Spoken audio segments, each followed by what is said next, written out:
यो 2-3 दिनदेखि हामी छोरी हुने मान्छेलाई चाहिँ यति गाह्रो भइरहेको छ कि यति गाह्रो भइरहेको छ कि सास फेरेर हिँड्न पनि गाह्रो भइरहेको छ कि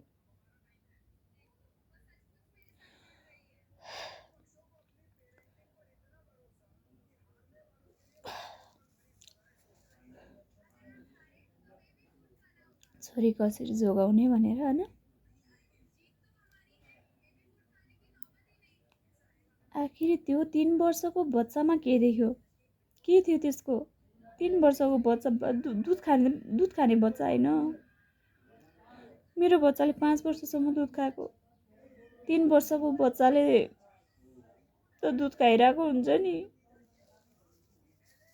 त्यो 3 वर्षको बच्चामा चाहिँ के देख्यो?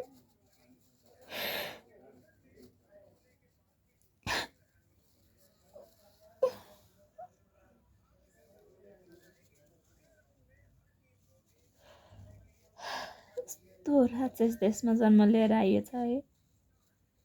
यस्तो राक्षस देशमा जन्म दिएको छु। छोरीलाई कसरी जोगाउने थाहा छैन।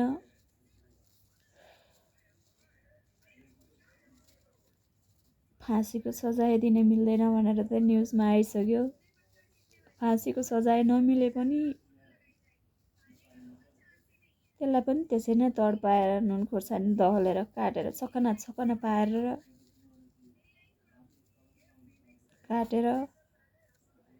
नुन खोर्सानी दल्यो भने चाहिँ शान्ति मिल्छ कि अलिकति भए पनि। शान्ति त कुनै हालतमा पनि मिल्दैन।